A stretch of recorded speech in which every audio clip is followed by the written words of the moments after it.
Hello students, good morning. कैसे हैं आप? देखिए, हम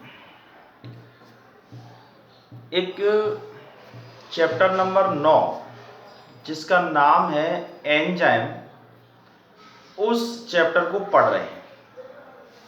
एंजाइम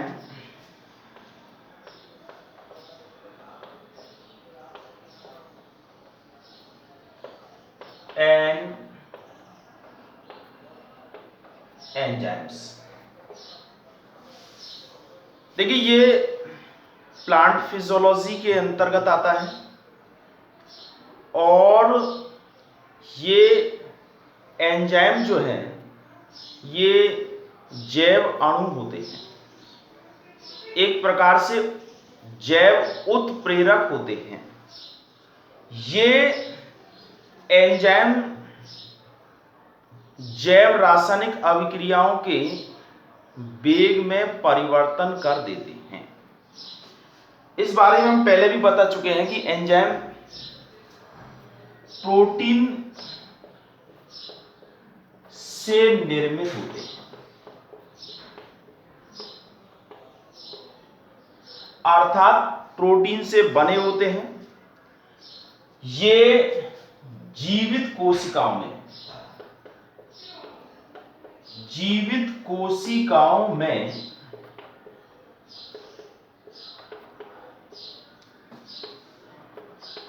उत्पन्न होते हैं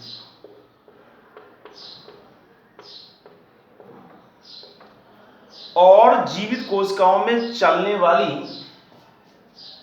कोशिकाओं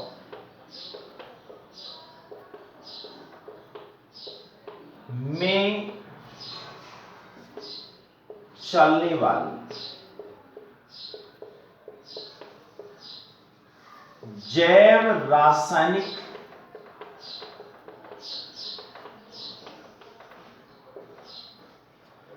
क्रियाओं के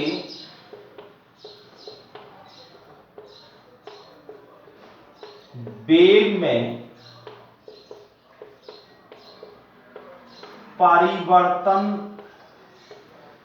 कर देते हैं।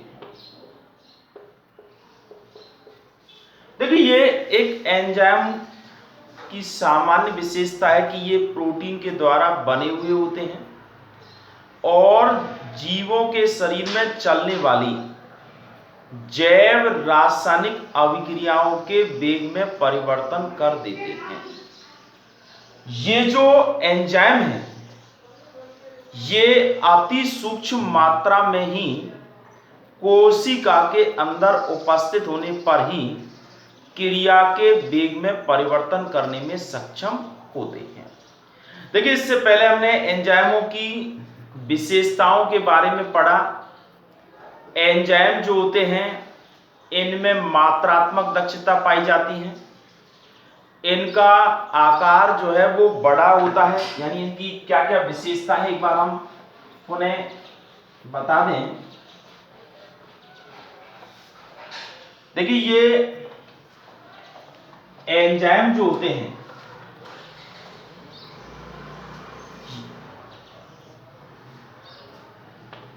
प्रोटीन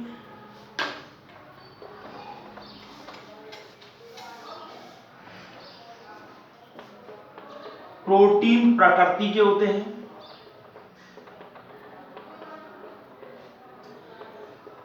कॉलाइडी अवस्था में होते हैं। ये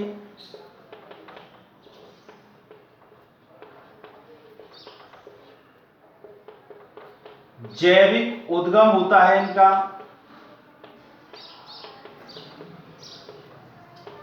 मात्रात्मक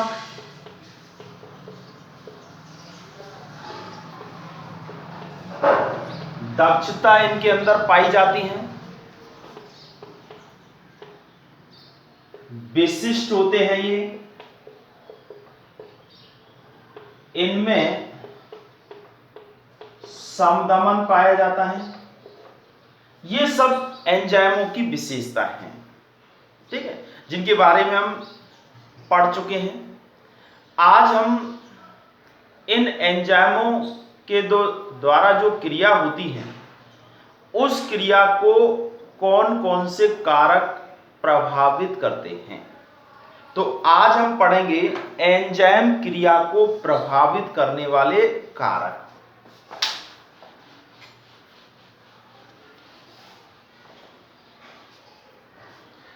ये एंजाइमी क्रिया को प्रभावित करने वाले कारक के रूप में कई बार प्रश्न पूछा जाता है और कोई भी कंडीशन दे दी जाती है और एंजाइम की उस समय क्रियाविधि के बारे में पूछ लिया जाता है।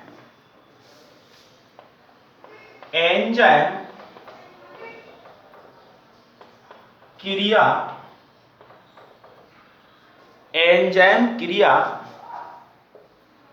को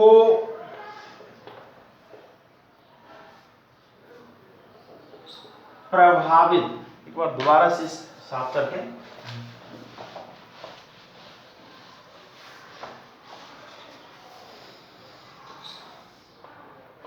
एंजाइम क्रिया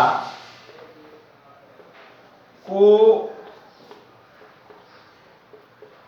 प्रभावित करने वाले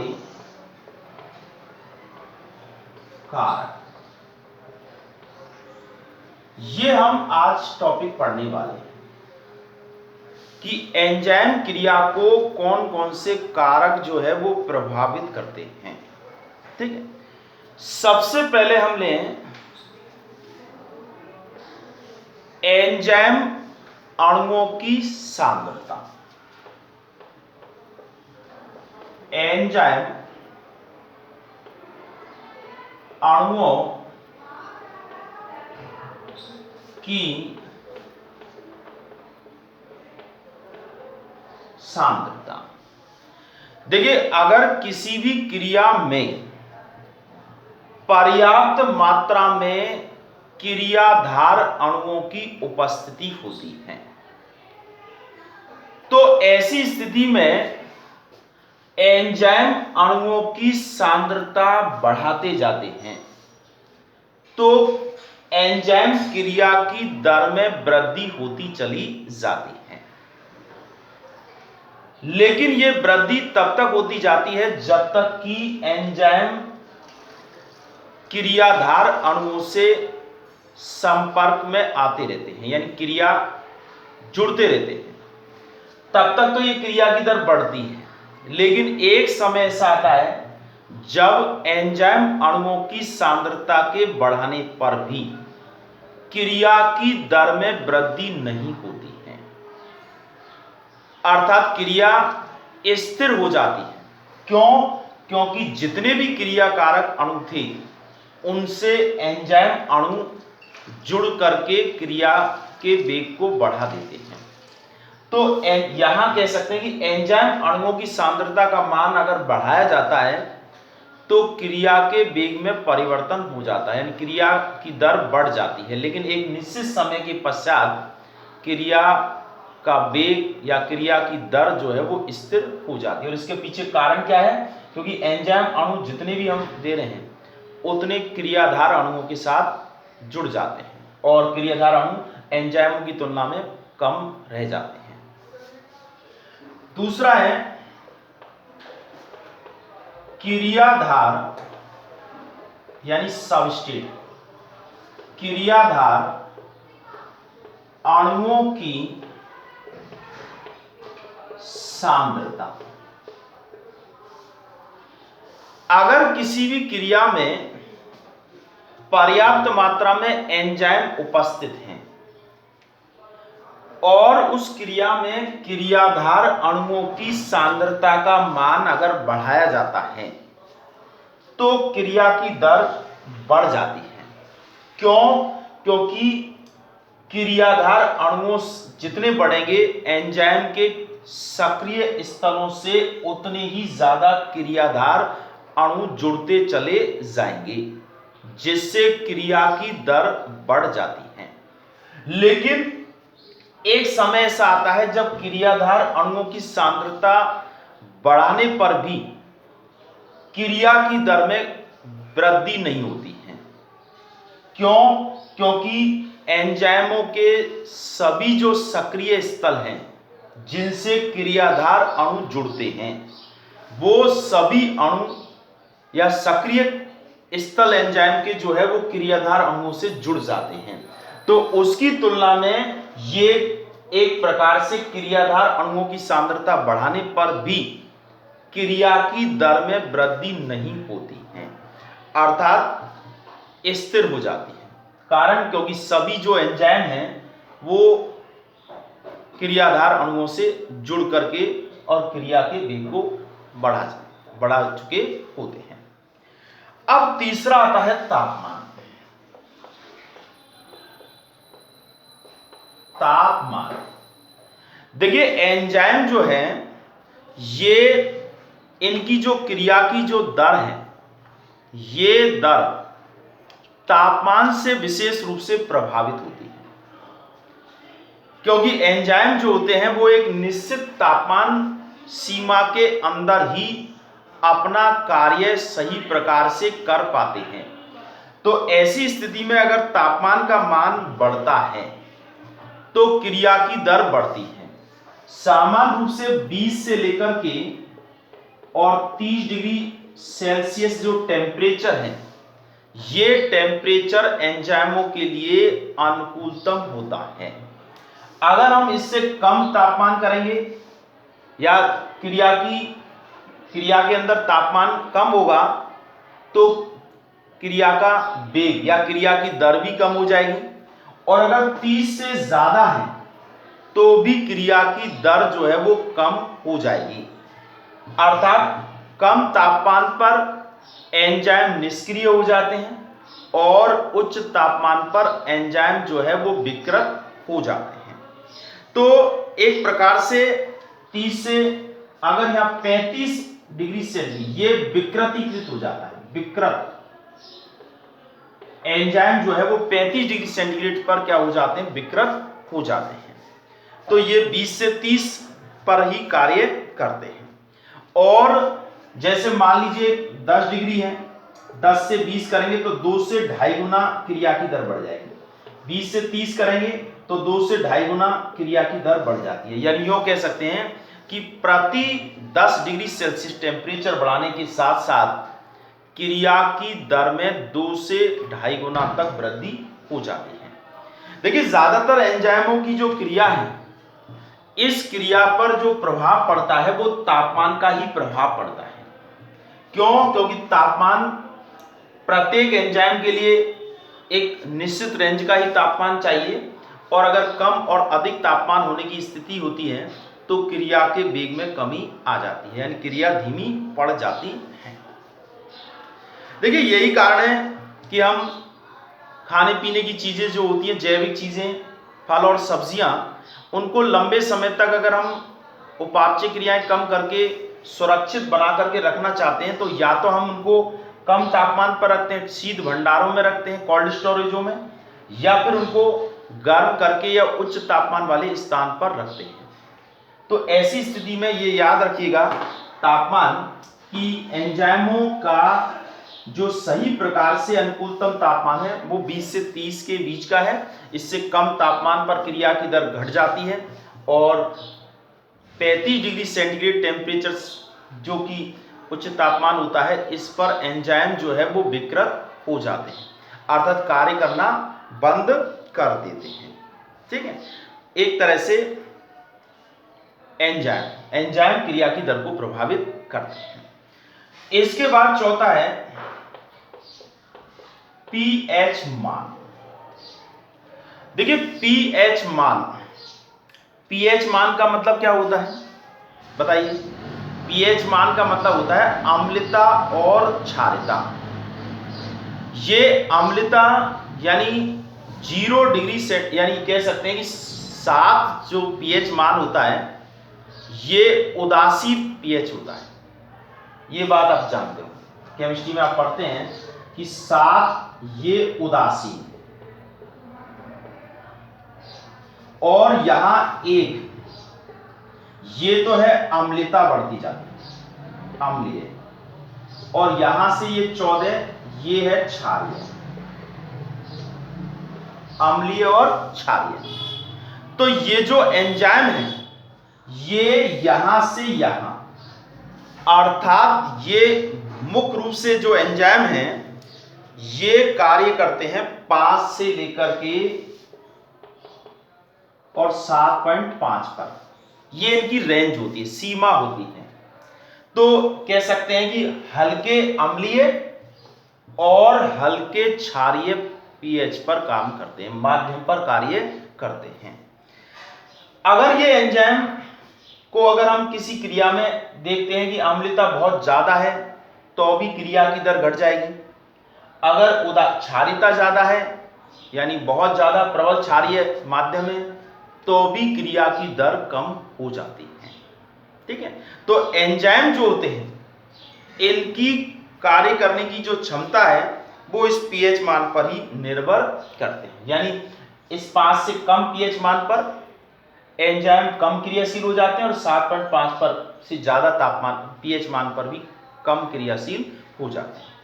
देखिए इसमें भी एक और विशेष बात है कि ये एंजाइम भी कई प्रकार के होते हैं।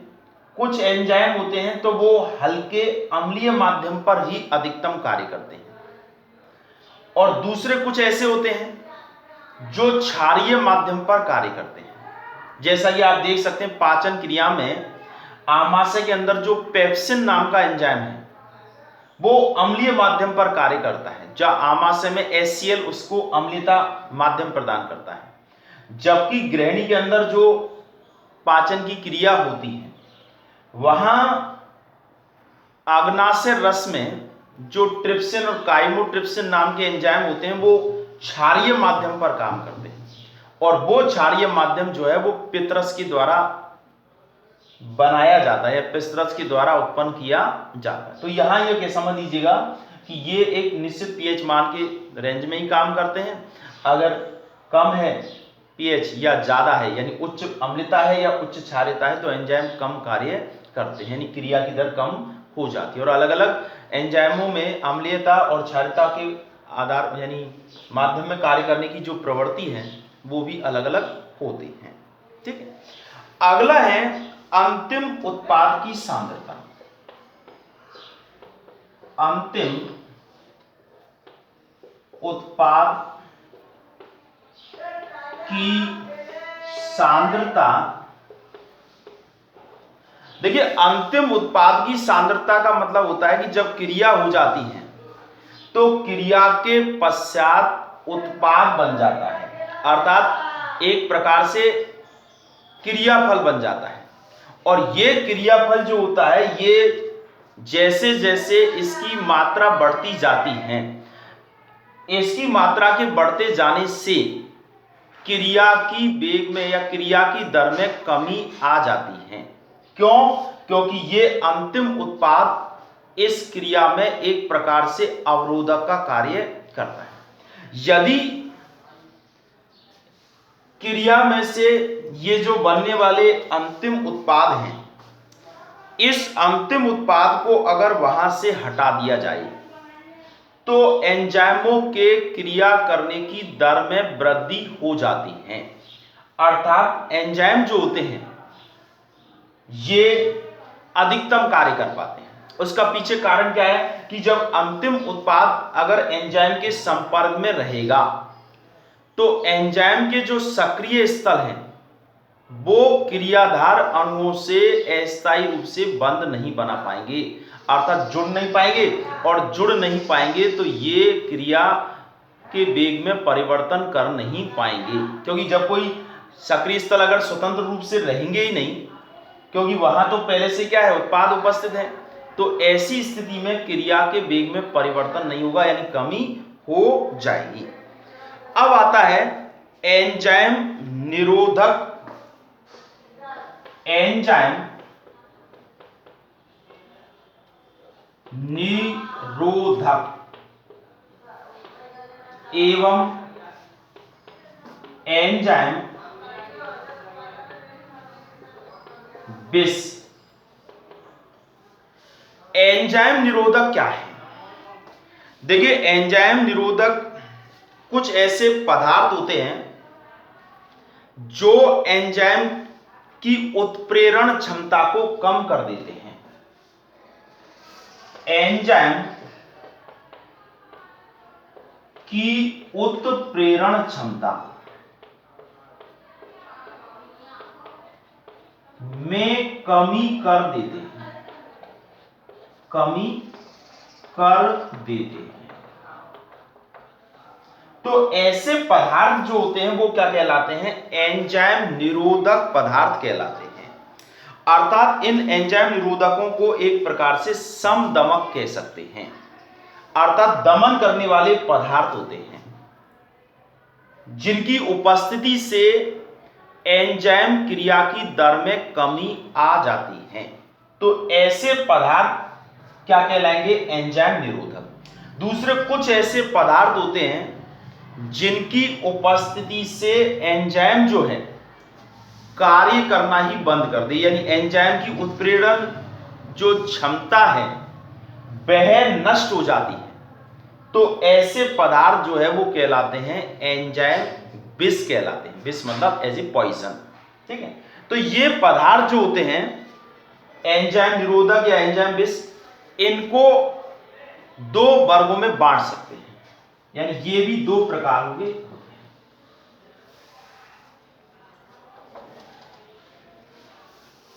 एक तो होते हैं प्रतिस्पर्धी,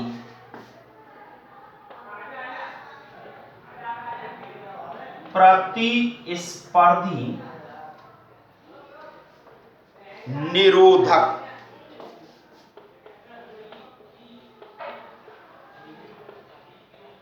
प्रतिस्पर्धी निरोधक, देखिए ये ध्यान से सुनना, ये एक ऐसे पदार्थ होते हैं जिनकी संरचना क्रियाधार अणुओं के समान होती है, या कह सकते हैं उनसे मिलती जुलती होती है। तो ये क्या करते हैं कि एंजाइमों के जो सक्रिय स्थल हैं उन सक्रिय स्थलों से अस्थायी रूप से जुड़ जाते हैं या बंद बना लेते हैं, और ऐसी स्थिति में एंजाइम के सक्रिय स्थल क्रियाधार अणुओं से जुड़ नहीं पाते हैं या उनसे बंद नहीं बना पाते हैं। तो ऐसी स्थिति में ये एक प्रकार से क्रियाधार अणुओं से मिलते जुलते होने के कारण उनसे ये प्रतिस्पर्धा करते हैं, और ऐसे पदार्थ अगर क्रिया में उपस्थित होते हैं तो एंजाइम क्रिया की दर में कमी आ जाती है, ठीक है। तो ये ध्यान रखिएगा, ये कैसे पदार्थ, इनकी संरचना किससे मिलती जुलती है? इनकी संरचना जो है ये, यानी संरचना क्रियाधार अणुओं के समान होती है, और क्रियाधार अणुओं के समान होने के कारण ये क्या करते हैं? एंजाइम के सक्रिय स्थलों से जुड़ करके एंजाइमों की कार्य करने की क्षमता में गिरावट पैदा कर देते हैं। तो ये तो होते हैं एक प्रकार से प्रतिस्पर्धी निरोधक, जो प्रतिस्पर्धा करते हैं और क्रिया के वेग को कम कर देते हैं, क्योंकि ये उससे पहले से ही जुड़ जाते हैं। दूसरे होते हैं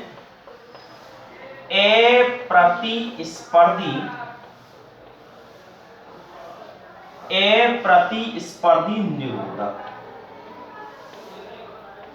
देखिए ये ऐसे पदार्थ होते हैं जिनकी संरचना, आणविक संरचना क्रियाधार अणुओं जैसी नहीं होती है। इनकी तो होती है, परंतु इनकी आणविक संरचना क्रियाधार अणुओं से मिलती जुलती नहीं होती है, बल्कि ये एंजाइमों के सक्रिय स्थलों के साथ जुड़ करके और उनकी संरचना को ही क्या कर देते हैं? विकृत कर देते हैं।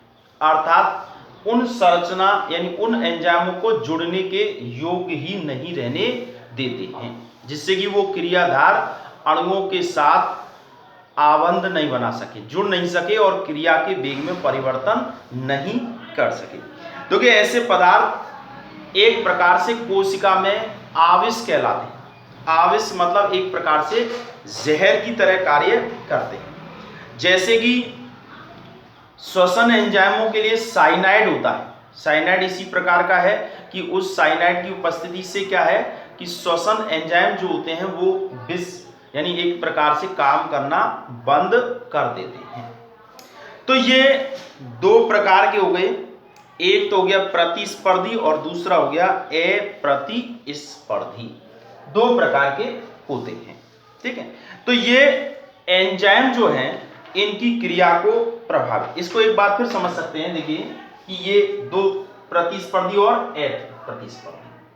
जैसे ये मान लीजिए एंजाइम है, ये एंजाइम है और ये इसके क्रिया स्थल है, ये इस तरह से ये क्रिया स्थल है, ये क्रिया स्थल। अब देखिए ये जो प्रतिस्पर्धी होते हैं ये तो क्या करते हैं कि ये इस तरह से इनके से जुड़ जाते हैं, ये तो प्रतिस्पर्धी है। और इनके जुड़ने से अब यहां पर कोई एंजाइम से क्या नहीं जुड़ पाता है, क्रियाधार अणु नहीं जुड़ पाता है।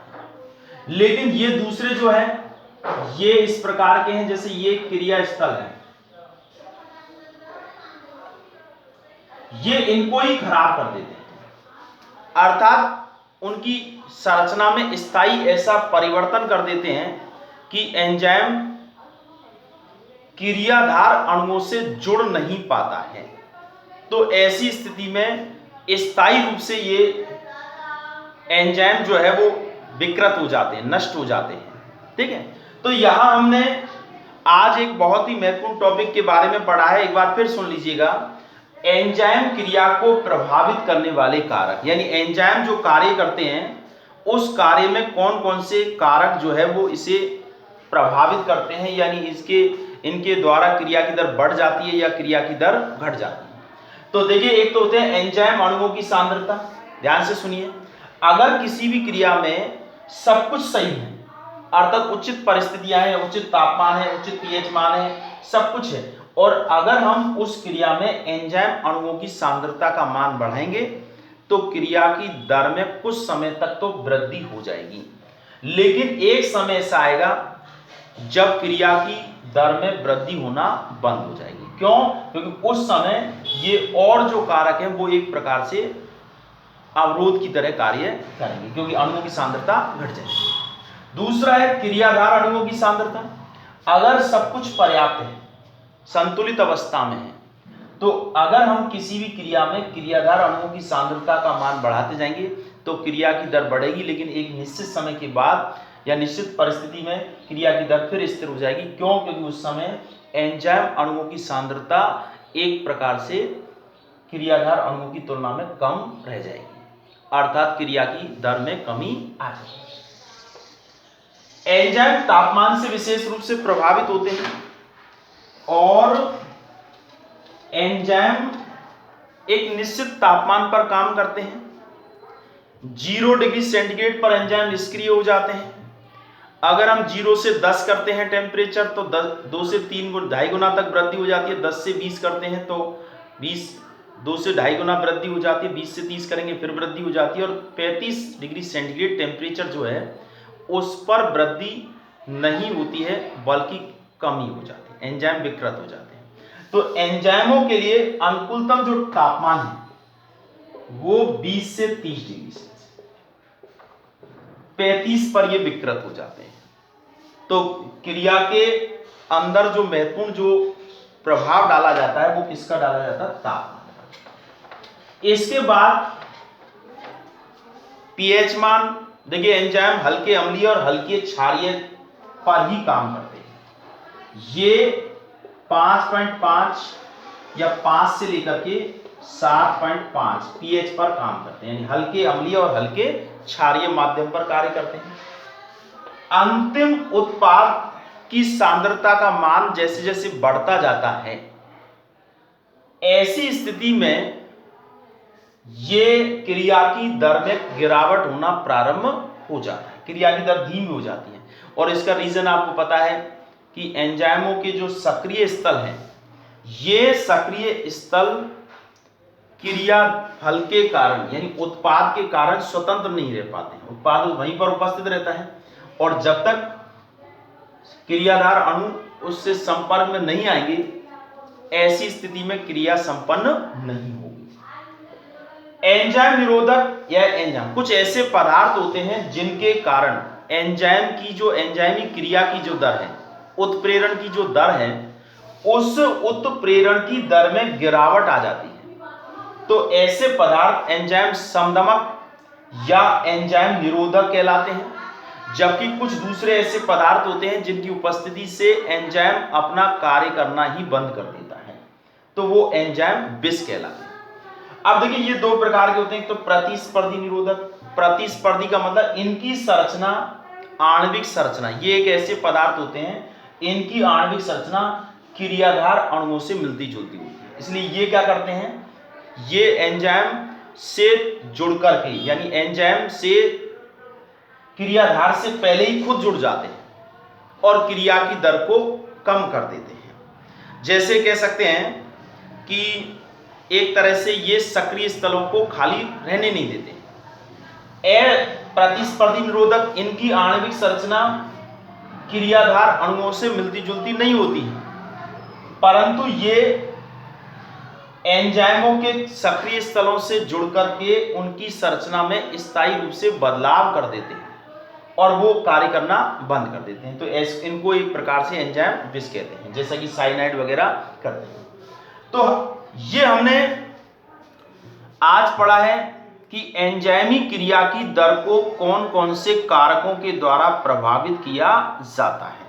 तो आप समझ गए होंगे एंजाइम की क्रिया की जो दर है उसको प्रभावित करने वाले कारकों में क्रियाधार अणुओं की सांद्रता, एंजाइम अणुओं की सांद्रता, तापमान, पीएच मान, अंतिम उत्पाद की सांद्रता, एंजाइम निरोधक, एंजाइम विष, और ये भी दो प्रकार की प्रतिस्पर्धी और अप्रतिस्पर्धी। ठीक है, तो इस तरह से एंजाइम क्रिया की दर को प्रभावित करने वाले कारक हमने पढ़े हैं। अब इसके बाद हम पढ़ेंगे एंजाइमों का नामकरण कैसे किया जाता है, इसके बाद एंजाइमों का वर्गीकरण, और फिर इसके बाद आता है एंजाइमों की क्रिया विधि। ठीक है, तो आप लोगों ने आज जो पढ़ा है उसे आप समझ गए होंगे और रेगुलर आप एक एक पॉइंट बाय पॉइंट हम आगे बढ़ रहे हैं। आपने देखा है हम बिल्कुल सिलेबस के अकॉर्डिंग चल रहे हैं, आपके नोट्स भी तैयार हो रहे हैं, आप लोग कहीं किसी प्रकार की समस्या से ग्रसित नहीं होंगे। आगे जब भी आपकी परीक्षा होगी आप आराम से कर सकते हैं, और इसमें से प्रश्न पूछा ही जाता है। एक प्रश्न आता है प्रश्न नंबर 25वें नंबर पर, तो उसमें पूछा जाता है एंजाइम की क्रिया विधि, एंजाइम की जो है क्रिया की दर को प्रभावित करने वाले कारक, तो इस तरह की चीज़ों को आप कह सकते हैं। ठीक है, आप लोगों को कोई परेशानी हो तो आप पूछ सकते हैं और सब कुछ समझ में आ ही रहा है। ठीक है, तो आज के लिए हम इतना ही, अब कल